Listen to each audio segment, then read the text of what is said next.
Hello and welcome to episode number 50 in a very refreshing studio, Tom, isn't it? The temperature. Well, chilled. Chilled, yeah. I.e. no heating and it's winter, but it feels good. It is episode number 50, isn't it? Yeah, fifth, that's half. Oh, yeah, go on. Well, no, sorry, you say it. Okay. I won't take it away. Yeah, no. I've got nothing to add. Well, half a century. Yeah. Yes. It's a big one, isn't it, 50? Big 5-0. Yeah, big 5-0. Even though technically it's not, but we don't go there. That was when I had a random idea of renumbering stuff a bit like a dictator would. Oh, really? Yeah.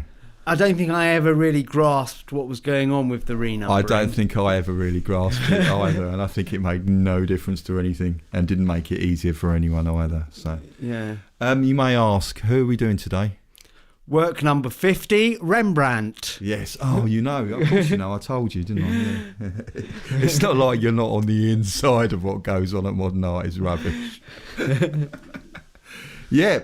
So I picked Rembrandt because basically he is one of my favourites. I think he's like the Beatles. Well, at least I thought he was like the Beatles. Basically, if you like music, I think it's hard not to like the Beatles or not to appreciate the Beatles. They were bigger than Jesus, weren't they? Yeah. Oh, yeah. Well, no, they weren't. No, for any Christian listeners, I don't agree with that. Right, yeah. Well, people burnt Beatles records, didn't they? Oh, yeah. In America. Yeah, but no one burnt Rembrandt artworks, I'd like to say, so it's not in that respect that they're similar. Oh, right, yeah. Yeah. This is more to do with the fact that, I just think he's just so good. He's just so revolutionary as an artist. But I asked a couple of people who are really sort of, really into their art and know a lot about it, and they said, no, I don't like Rembrandt. Oh, I thought, what? You were surprised by that? Yeah, I was. That's why I've got a whole podcast to state the case as to why I'm so surprised. Yeah, so I take it you're a big fan of Rembrandt. Yes. So when did you first see a Rembrandt artwork? Can you remember? I probably saw one as a child, but I don't have a sort of like a Rembrandt moment as to when I've seen it. But I've always loved his drawings and his pencil work. Well, mostly pen and ink. Oh, pen and also, ink, yeah. Funny enough, from your old hometown of Sudbury, I went to see an incredible Rembrandt etching exhibition a few years ago as well, so that really heightened my appreciation of him. And also, I mean, let's not forget Rembrandt was a great influence to people like Picasso, Goya and Van Gogh. So he's inspired many other great artists after him. Yes, he has, but I have to say here now, he had a life full of loss and he was really rubbish with money, which we'll talk about. Really rubbish. I guess it's a scale, isn't it? A spectrum. Yeah. Yeah, there was a spectrum of rubbishness. He was high up the top. So Tom, I know when we talk about artists, you're always keen to hear a biog, aren't you? Can we have a biog? Yes, we can. But not only is this a biog, it's a rhyming early biog of Rembrandt. So this is his early life, but I've made it rhyme. So Rembrandt's, is he from Amsterdam or Holland? Wait, all right. This will all come out in the poem. I just wanted to know if it's East Coast or West Coast. No, this is not an M&N moment, I can tell you. Yeah, there's definitely no... Mana. Yeah, and there's no Tupac or Biggie in qualities in this. Right, so here it goes. The biog of Rembrandt's early life. In the city of Leyden, not out in the sticks, Rembrandt was born in 1606. His mum was a baker's daughter, so had good access to funds. His father was a miller, meant they were fairly well off compared to some. Rembrandt undertook a few apprenticeships, totalling around 3.5 years span. For one of them, he spent 6 months in Amsterdam. His demand for his art in Leyden then just grew and grew. He was doing so well, he took his first pupil at just the age of 22. At this time, Amsterdam was a world centre of trade. Loads of wealthy patrons paid for artworks to be made. So after all this studying and early trading was done, he moved to Amsterdam in 1631. There he fell for the cousin of his Delia Saskia.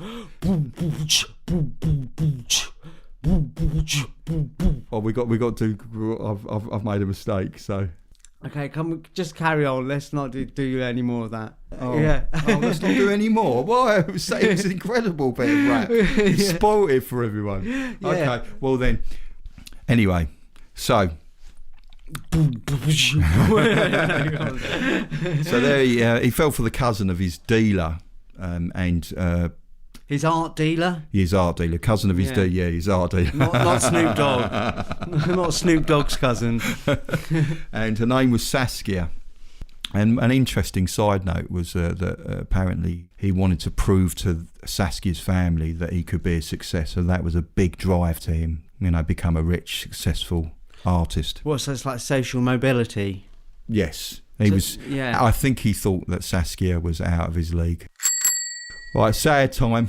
Bit of sad news for you. Saskia actually gave birth to 4 children, but they all died very young. And the only babe that survived was Titus, their son. So 4 children, 3 died, 1 survived. Yes. Yeah. So it's not quite like Henry VIII. Yeah, what's that? Divorced, beheaded, died. Divorced, beheaded, survived. Yeah. Yes, that's it.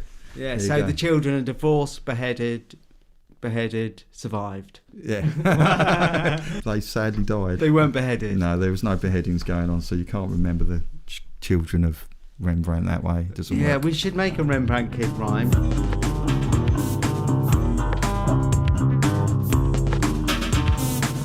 One of the first reasons I like Rembrandt is a little bit of a lesson for all of us. And basically it's fake it till you make it. Now, we've come across that many times in this podcast. Yes, we have. You're talking about when we Maurizio Catalan, and also don't know. Go on, you have Gavin Turk. Oh, Gavin Turk with his plaque as well. Certainly, Rembrandt was one of the earlier people to do that. So he was actually born Rembrandt Harmazoon van Rijn. Now that's quite a mouthful, so he shortened it to Rembrandt. Like Prince. Yeah. It's like that. And he actually thought, if one name... The artist formerly known as Van Bryn. He thought, if one name is good enough for Michelangelo, it's good enough for me. I'm Rembrandt. So it's kind of like he's saying, I'm already there. I'm Rembrandt. I'm the man. And now, interestingly enough, this leads us on to our first work. Now, I can't stress enough on this case. Please head over to the website. And what's the website, Tom? modernartisrubbish.com. Stop what you're doing. If it's driving, operating machinery, anything like that, please stop and head over to the website where you can see all the images we're talking about. The Remb site. The Remb site, is that what it's called for this podcast? Now, Rembrandt did over 40 self-portraits during his life, so he was pretty self-portraited out by the time he died. Selfie-obsessed. Selfie, yeah. He was the king of the selfie. His selfies are better than any other selfies I've ever seen, quite frankly. Yeah. And this one we're looking at first is called Self-Portrait with a Gold Chain. Now, it's a self-portrait with his trademark beret, and he's around about the age of 25. So this is actually just before he got married. Extremely well painted self-portrait. It's like he's sitting in front of a giant dinosaur egg. Yeah, there is a look of a dinosaur egg in this print, and there's a light shining on the left side of his face as he stares at us. With his goldy-looking chain. Yeah, he's got the goldy-looking chain, and that's the thing. Self-portrait with a gold chain. Now, I've talked about fake it till you make it. Now, that's why he always painted himself with a gold chain. I don't think he actually ever owned a chain. But a chain like this, I'm presuming from what you're saying, would put him in the upper echelons of rich merchants. Rich merchants would be wearing it now. But as I said in the rap earlier, Amsterdam was full of rich patrons. It was one of the richest places in the world and a real hub for art. And again, he's got his chain and he's saying, look, I'm Rembrandt and I've got a gold chain. I'm the man. Yeah. Does he look like the man to you in that? Well, knowing he's from Amsterdam, he looks like the dealer, doesn't he? Now, the thing is, he very rapidly got famous and he started to make quite a bit of money. So he was always, going out and buying lots of curiosities like turtle shells and buying exotic things like armadillo shells and artworks and stuff. So he liked to spend. Now, admittedly, a lot of the stuff was used in his work as well. But he used it for creating his pieces. Yes, so there would be objects in some of his paintings because he did. So like a turtle shell, he'd put the red in it, and the armadillo skin, he'd put some green in it to mix. No, no, not as palettes actually. Just now on to the next one, and this is what is considered probably his first major work. His first this is it. This is pretty damn good. Now, bearing in mind he's about 26 when he paints this, and it's called The Anatomy Lesson of Dr. Nicholas Tulp. And this greatly grew his reputation as an artist. Now, what it was a work that was commissioned by the Guild of Surgeons, and it was to commemorate a big event that happened in Amsterdam only once a year. Now, what we're looking at is a lot of surgeons and a lot of possibly even barbers, because the Guild of Surgeons and Barbers were the same at the time. You can tell, can't you? They've all got the same hair. It's like they're like a hair. Well, I was going to say quintet, but there's how 1, 2, 3, 4, 5, 6, 7 of them. Yeah, I think it's because they both had sharp objects. I think that's probably why. And they've all got that same beards. Yeah, and they're all in very nice white starched collars, and they're all standing around. Clearly, this is a public demonstration, and there's a cadaver on a table that's lying in front of them. And in the main centre of the piece is the Dr. Nicholas Tulp. He's the one with the hat on, I presume. Yeah, and you know more about medical stuff. So what's he doing at the moment? He's grabbing something with a pair of forceps, is he? What's he look like he's grabbing? Like tendons or something. Tendons, tendons. It's like the skin's been pulled off of this guy's arm. Yeah.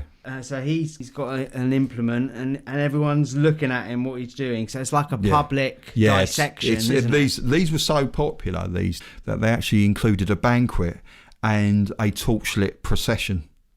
So it was really quite an event. So that's why he was hired to capture this event. And what's interesting is in the actual cadaver that's on there, he was a thief. It's just freshly hung. And they were the only people legally allowed to be used for these kind of surgical sort of displays. So criminals. Yeah, basically criminals.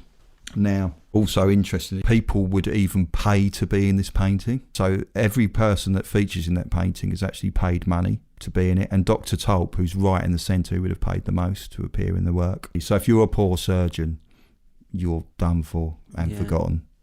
So wealthy surgeons, I guess, would pay to be in it. Would that be a bit of kudos on their medical career, getting in a Rembrandt painting? Well, yeah. So, I mean, now Dr. Nicholas Tulp is probably one of the most famous doctors in the world who's ever lived. Apart from Dr. Livingstone, I presume. Yeah, because of this painting. Yeah. There you go. So that's it. It's his name is assured, isn't it? For he's going to be remembered for a long, long, long, long time. Yeah, well, particularly in the art world. Yes.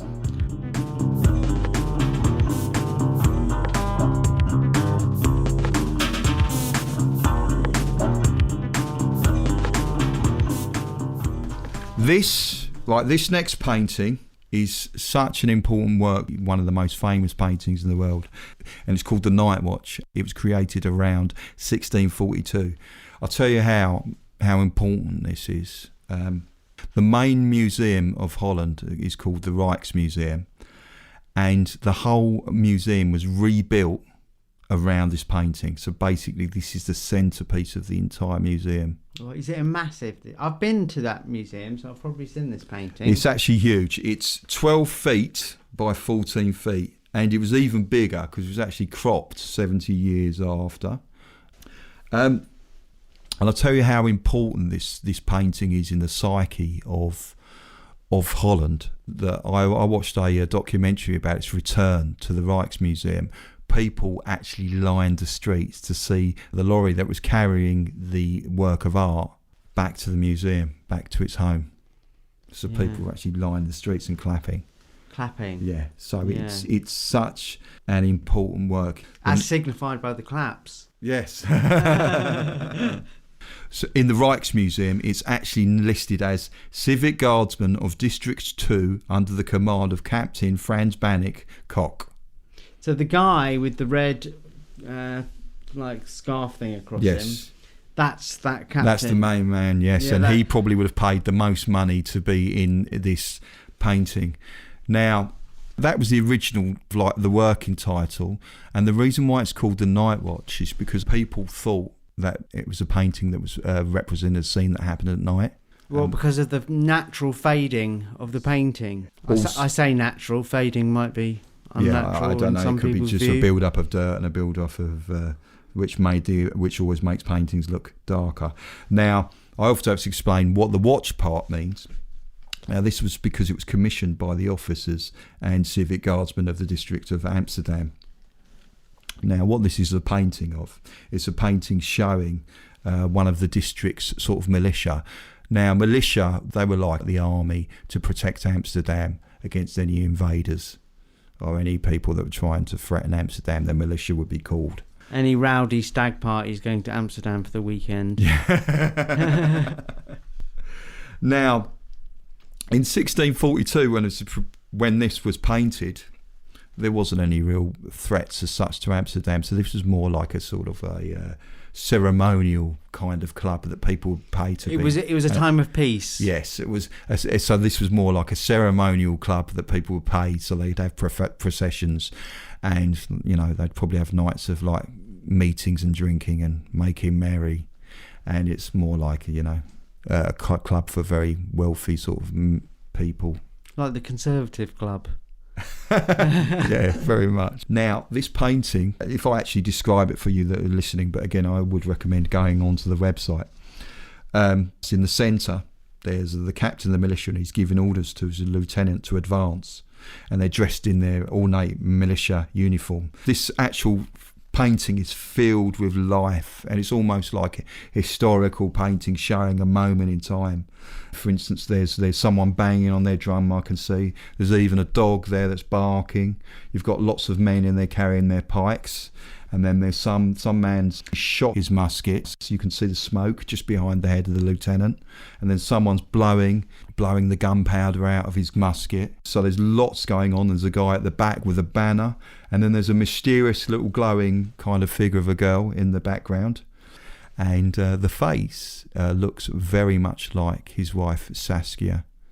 And in the back there's Rembrandt, and he's now so well known by the time he paints this painting in 1642 that all he has to do is just put a picture of him. You can see part of his beret and just his eye.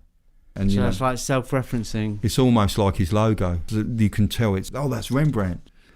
And the other thing, which is really, again, this is another thing that makes Rembrandt so revolutionary at the time. Before, when people asked for portraits of their guild or their portraits of their militia, their chess club, the district, their chess club, yeah. They were very staid, all in a kind of like a very formal pose. They might be standing, but they're not really. There's nothing happening. There's no action. There's no story. He's come along and he's suddenly created this painting that's full of action, full of life, and also he's dressed them how they would have looked, not how they look now. So that is why this is such an important painting.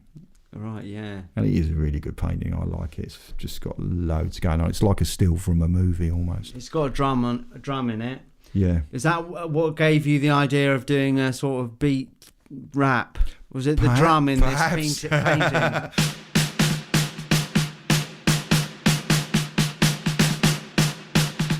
I did talk about his lack of financial acumen. The next thing I'm going to talk about is, there's a build-up to it and a bit of tragedy. Love, debt and etchings. Now, around the time of the Night Watch, Rembrandt's wife died. Rembrandt, he was upset, but of course he had Titus's wet nurse to console him, Goethe, Dirks. Wet nurse, is that like a sort of baby helper? Yes, yeah. Yeah. So, and sort of maid as well. So he had her to help him, wink, wink, through the tough time. Oh, so he got together with the wet nurse. Well, yes, but we don't know that for sure, or we do, yeah. We do, yeah. Now, Basically, there's an issue with the will. Now, what the will said was, and this was quite common in those days, if Rembrandt got remarried, Got remarried, thank you. got remarried, Yeah.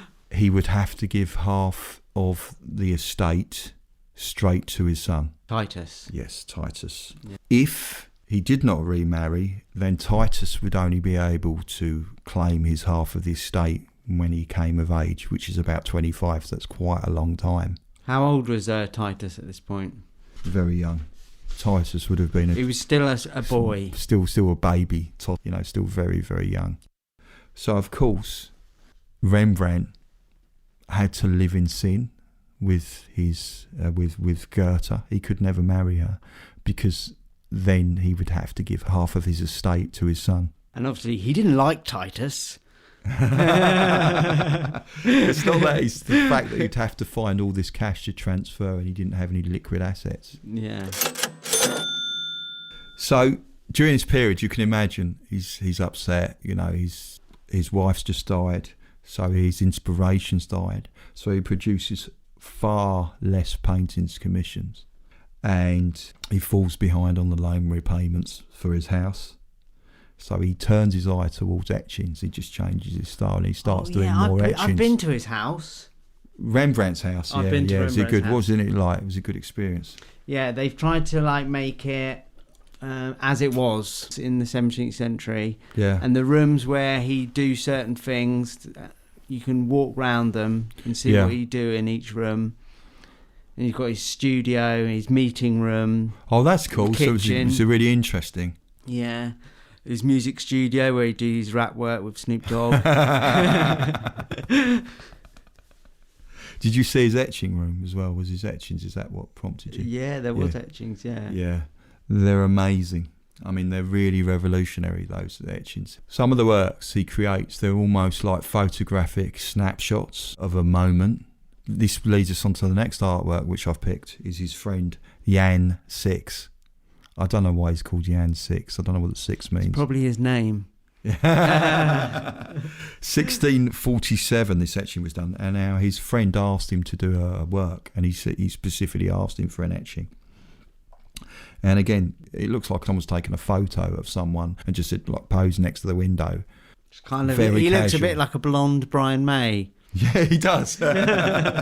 He's looking very casual, and he's leaning against the wall, and behind him's a window, and there's a lot of light coming through the window, and the rest of the room is really brilliantly rendered in sort of shadow, and he's casually reading. His room looks very fine, doesn't it? I think, as again, a lot of people like to be portrayed with all their sort of fine things. Finery. Yeah, their finery. That's Finery, winery, and dinery. And so this, to me, is it represents a really kind of like a quite a revolutionary moment in etching, What, because Brian May hadn't been captured before? No one had ever thought of him blonde? Yeah. Or what was it about it that was so new? It's this, and with other of his etchings, they had a lot more life. There's a lot of shadow, the quality of them, great contrast of light, how casual Jan 6 looks in his pose. It doesn't look like Jan 6 in his chess club, that's for sure. No, it's not. It's so not formal. It's just in a little personal moment. Yeah.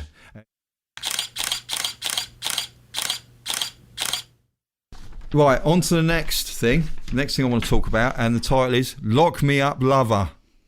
Dun dun dun dun dun dun. Lock me up, lover. After a while, Rembrandt, no longer has deep feelings for Goethe.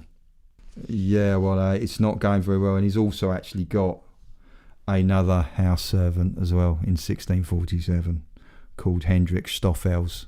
Now, I'm not insinuating anything was going on at that point when he hired her. But all the Hendricks and the Etchinghams, it's starting to sound like the 60s again. After a while, he's realised he doesn't, have feelings for her. Now, of course, this causes a bit. I'm imagining, because there's no real detail of this. Again, they're living in sin, so there's a lot of pressure there on them. She wants to marry him, and because it's not good for the reputation to be living with someone unmarried. So in 1649, she goes to the Chamber of Marital Affairs in Amsterdam, stating that they slept together. And they say, well, you know, Rembrandt, what do you say about this? What? So she was expecting them to go get him and frog march him to the altar. Basically, yes. I think that's what was happening. And Rembrandt said, look, I don't have to confirm that, you know, I've slept with her or not, because, you know, I never promised to marry her in the first place. I think he might have been telling porkies at that point. I reckon he might have said, yeah, you know, I'll marry you. Anyway, the Chamber actually finds in her favour and said to Rembrandt, right, if you're not going to marry her, you've got to pay her 200 guilders for life. Well, 200 guilders... A year for life. A year. So But she's not still looking after Titus. Titus is grown up now. No, Titus is still young. And so this is 200 because he's let her down. Man, if you had to pay for all the people you'd slept with, we'd all be fucked, wouldn't we? Boris Johnson. Boris Johnson. Well, he could probably afford to pay off 100 women or whatever. 200 guilders, I don't know how much that is. Right. Well, just to let you know how much 200 guilders is. Now, I got this from vanosabruja.org. Yeah. They said on their site that a labourer would earn 6 guilders 50 per week, or just over 300 guilders per year. And a carpenter earned 9 guilders, or just over 450 guilders per year. So 200 is a kind of low wage, yearly wage. Yeah, but it's still a wage. It's basically paying her wages for a year. Well, how would you feel if you'd got offered that if you were in her shoes? I'm just feeling broke now, all the women wanting 10 grand a year or whatever. No, I'm talking about put yourself in her shoes. Put yourself in her shoes. Well, I don't know. She's like feeling let down because he's no longer wants to have a relationship with her. And it's a bit like... what's Paul McCartney's ex-wife? Not Linda, the one after. Oh, I know. Yeah. It's a bit of a scandal, isn't it, really? Yeah, a bit of a scandal, yeah. Yeah, well, as far as Rembrandt's concerned, he doesn't want anything to do with this, I presume. Yeah, well.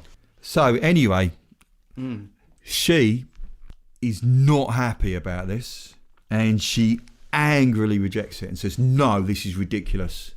She angrily rejects what? The 200 guilders? The money. Yeah, she said, oh, right, yeah. Yes, she doesn't want that. She doesn't want it. So basically what happens is Rembrandt gets together with her family. And with her family? Yeah, with her family. Arranges to get her committed to a house of correction. Basically, it's a women's prison. A women's prison? Yeah, so that was a bit... So that was the end result. She ended up getting put away by Rembrandt and her family. They conspired to get her put to a women's prison. Now... He could have just painted an unflattering picture of her, couldn't he? Yeah, and just given it to her. So, yeah, go. It's... Now, the thing is with Rembrandt, there's a lot of blanks in the history because he obviously tried to keep a lot of it out of the limelight. We don't know what the exact circumstances are. It may have been that she might have been quite stressful to him, and she may well have not been in the best of mental health. Well, you know, with these celebrities, all the drink and drugs involved, you just don't know, do you? If he's hanging out with Snoop Dogg... Yeah, no, he's hanging out with Yan 6 at the time. Yan 6, yeah, if he's hanging out with Yan 6. Well, that says it all, doesn't it? And the Hairdressers Guild. You know what those boys are like after hours.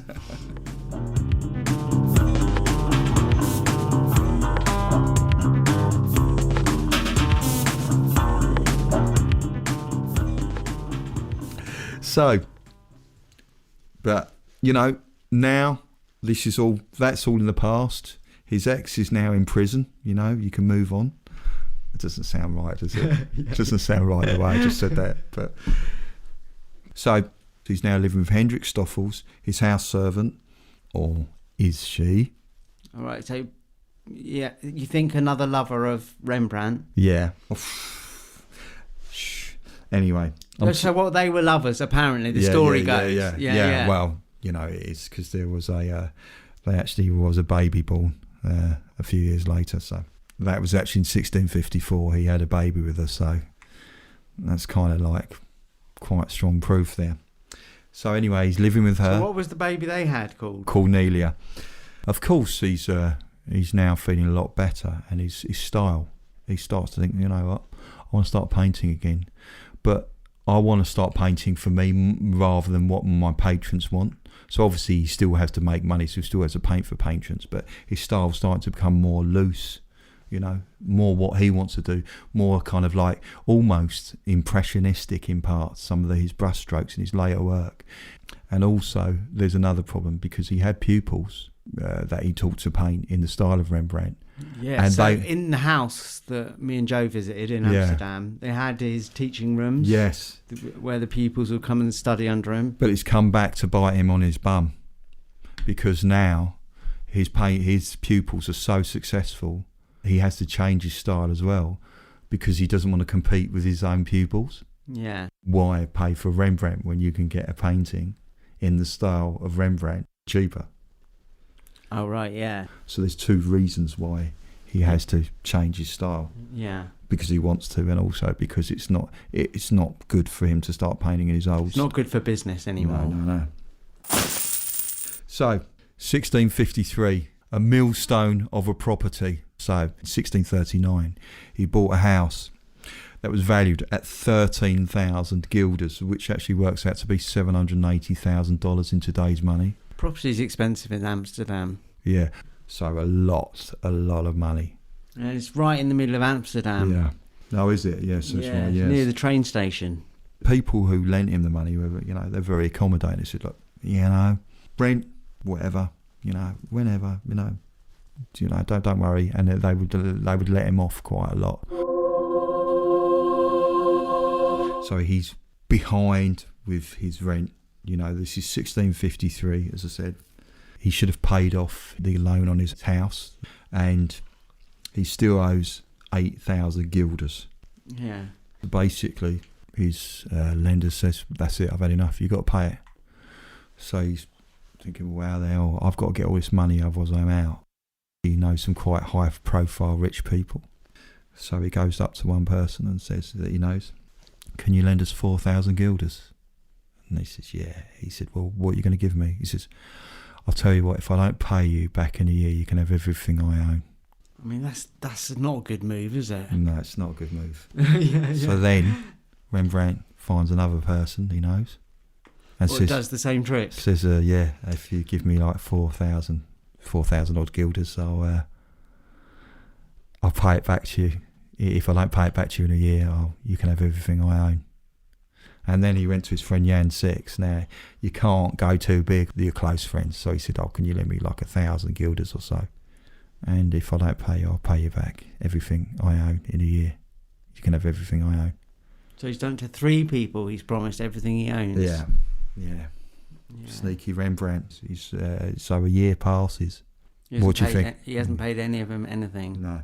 So, but what he does do is he goes to his friend. He says, look, Jan, I'm sorry I haven't paid you, but can I give you this painting? You know, so he gave him a painting, portrait. Didn't take any money from him. It was like just to say sorry, because a painting of Rembrandt's is worth about 500 guilders at least. So really, he just needs to knock up 10 paintings, doesn't he? Well, yeah, he needs to do a lot of paintings, but you know, his work may not be as much in favour at the time, you know, as it was before. You know, he's got all his students coming out producing their own little Rembrandt styles, which actually caused a lot of problems later on, you know, because a lot of times people would think something was Rembrandt and then it ended up being the student of Rembrandt. Sure. So he's getting really bad financially. So sneaky Rembrandt, what's he do? In 1655, he holds a little sale of some of his goods. No one quite knows where the cash went. And then a year later, he files for bankruptcy. So what happens is the creditors come around their house and all this stuff he's been buying, his lovely turtle shells, you know, his art that he'd bought, you know, from other painters. Turtle shells that he was using as a palette. Those lovely things, you know. And they're starting to take away all that stuff.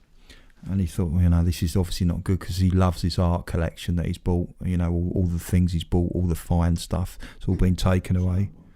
And he did try at one point to sign the house over to his son. The creditors thought, yeah, right, we're not having that one. That didn't really work. So he hatches another sneaky scheme. Now, bearing in mind, he's just been declared bankrupt. All right, so basically, when you start earning money, creditors will come forward and say, look, we want that money. You need X to live on, and we're taking away all this money, and this is how much you're going to be left with. You know, that's how it works generally. I don't know if it worked like that in Holland, but it works like that generally. So he thinks, oh, well, I've got to get around this somehow. Yeah. This is actually called fraud, though, but what he did was he thought, I know what I do. He got Titus and Henrik, his partner, to start a little art company. And basically, he was an employee of the little art company, so that they paid him. He didn't earn anything. He just got paid a wage by the art company. Yeah. I don't know how successful he was, but that was what he did to get around his creditors. He still had to. If you're a creative person, you need someone to manage your business, don't you? Like, as we've discovered with Wim Hof. Yeah. He was going nowhere, and his son's just turned him into a massive brand. Yeah. Now, a short advertisement break. Rembrandt, open up! Oh, hello, sir. Rembrandt, I'm here on behalf of the Amsterdam Creditors Organisation, and we're here to collect stuff to the value of at least 10,000 guilders. Okay, sir, bear with me 1 second. I've got something just for you. What's this? Oh, here we are. I have these 10 turtle printouts here. They're all signed by me, of course. These turtle etchings are incredible. Well, they are high definition. They must be absolutely priceless. That's absolutely fine. You owe us no more money whatsoever. Okay, gentlemen. Good day. Fuck off, goodbye. Little do they know, I went and got those down at the Modern Artist Rubbish Guild in central Amsterdam. But you, as Modern Artist Rubbish listeners, can go straight to the website and download your own high-definition turtle prints. Of course, they're not signed by me, but, you know, you could always sign them yourselves. So, just head over to modernartisrubbish.com and subscribe to our email list to get your free artwork and to be updated on the latest Modern Art is Rubbish news. I want to talk about another painting of his. Okay. Now, this next painting is called The Jewish Bride, and it was painted around 1665 to 1669. There's not a specific date on it. In 1663, sadly, his lady friend who he lived with died. So he never was going to get to marry her or settle down. And in an ironic twist of fate, you know, he was always wanting to marry her, but he couldn't because Titus would inherit half of his estate. And that was the reason for a long time why he couldn't get married. And now what happened was that the creditors then actually decided that Titus was in charge now. Titus was the person that should have got the money from Rembrandt before all other creditors. Oh, right, okay, yeah. So the thing that Rembrandt was avoiding. So hang on, at this point, his bad money managing skills, he owes half of his estate to his son, his whole estate to one of his lenders, his whole estate to another lender, and his whole estate to his friend as well. Yes, basically. And as well as his debt to the landlord. It would seem so. I don't know what the actual... I don't... It's a bit like when Robert with John Lee Hooker, he signed 7 record deals all at once, was it, or something? Yeah, Jimi Hendrix as well. Did he sign several record deals? He signed 3, yeah. Oh, yeah. With the same works. Just the nature of creativity. I don't know what happened when the bankruptcy went through after all those separate sort of verbal deals that he did. But basically, they now said that he doesn't have to pay all these other creditors first. He has to make sure that his son's sorted out first. So what the bankruptcy chamber does, or the bankruptcy guild, or whatever it's called, they basically say that all the creditors that have got all this money have to give it back to his son Titus. Oh, right, yeah. So ironically, he could have married Henrik, but she died. That's painful irony. Yeah. And now this brings us back to this painting. The next painting I want to talk about, which I just mentioned, The Jewish Bride. This painting was a commission. Basically, the people who commissioned the painting asked him to paint them as biblical figures of Isaac and Rebekah. Isaac and Rebekah, the story is they travel to a strange lands and they have to pretend to be brother and sister in certain places. And Isaac's an older man and Rebekah's a lot younger. So it's very similar to Rembrandt and, the relationship we had with Hendrik. This painting is a really beautiful painting. You've got this person and he's tenderly holding and embracing his love. I think it's one of the best paintings of love that I've seen and of affection. And what I think is there's a bit of Rembrandt's ghost in there because he lost his lover and he's painting something that he knows he'll never be able to have because he's now getting quite old as well. He's in sort of like in his late 50s, early 60s. Okay, yeah. And now this painting was considered by Van Gogh so good, liked this painting so much that he once wrote to his brother Theo that he would gladly have given 10 years of his life to be able to sit for 14 days in front of the Jewish bride with barely a crust of dry bread to eat. So he would have traded up 10 years of his life for 14 days to sit in front of this painting with barely a crust of bread to eat. Yeah, that's almost an insult, barely a crust. He really loved it. He would have said he'd just sit for 14 days with no food or water. I mean, come on, Vincent. 10 years of his life. It's so ironic that we've now got the internet and we can spend as much time as we like and order takeouts as well. Yeah. How times have changed. Yeah. Oh, you're not allowed takeouts in museums, though, surely? Young man, Vincent! Please, no takeaways in here. This is the Rijksmuseum. Now, please, can you take that outside? Right. And put your ear back on, for fuck's sake.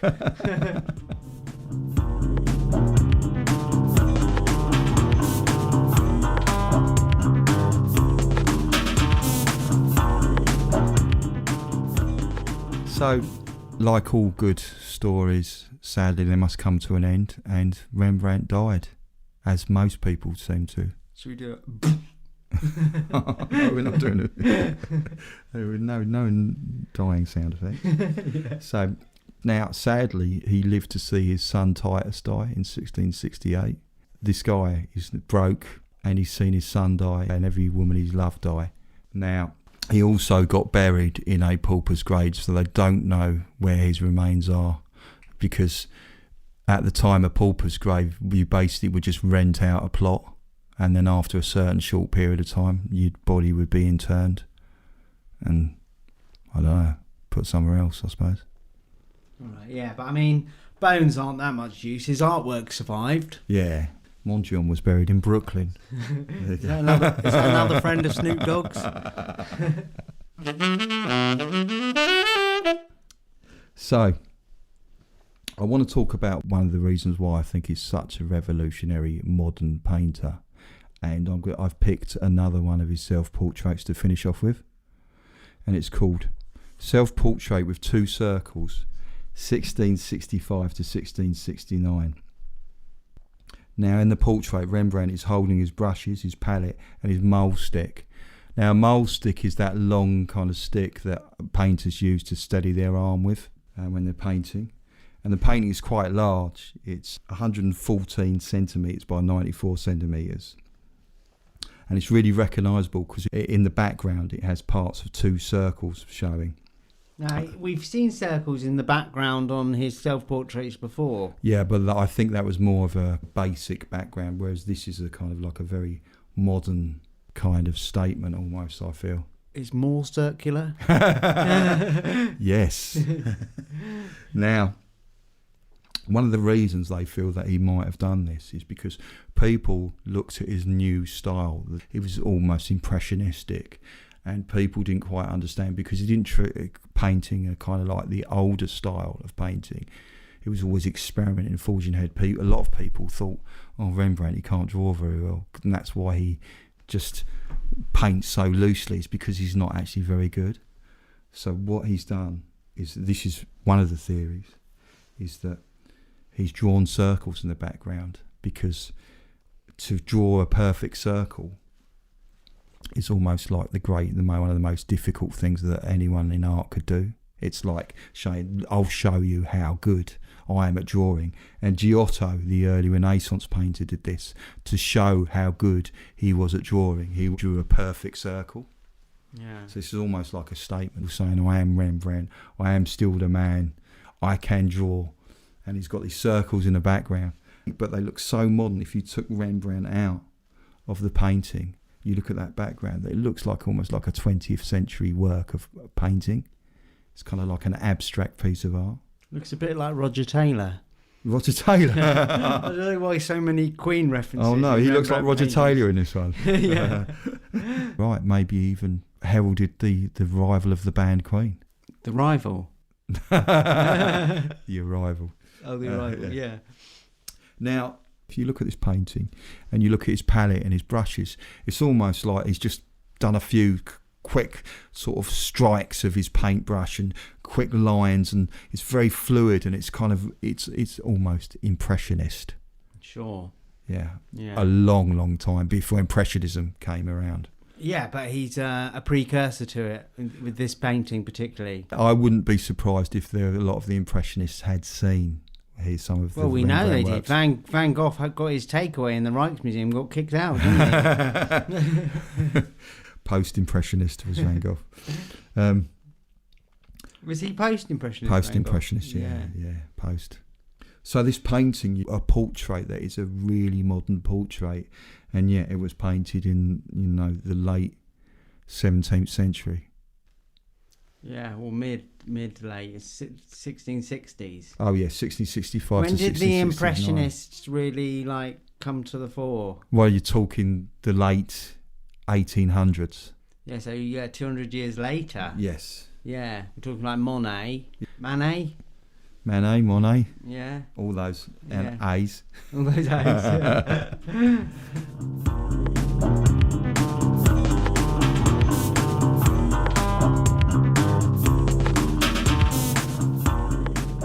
And that is that so concludes our Rembrandt. That is it. So, Tom, anything else to add? No, thanks for showing me a bit of Rembrandt. That was really interesting. It's funny because I've seen all these in Amsterdam and didn't know so much about him until today. Oh, good. Well, as I say, please head over to the website, Modern Art is Rubbish, where you listening can find the paintings and also the links to our Facebook, and you can email us at info@modernartisrubbish.com. I think if he had songs, one of them would be called the Debt Collector's Rap. How'd that go? Well, you know how my bit's going to go. Okay, well, it's just buyers then, Tom, isn't it? It's just buyers, I do believe. Buys I do believe. Buyers, I do believe.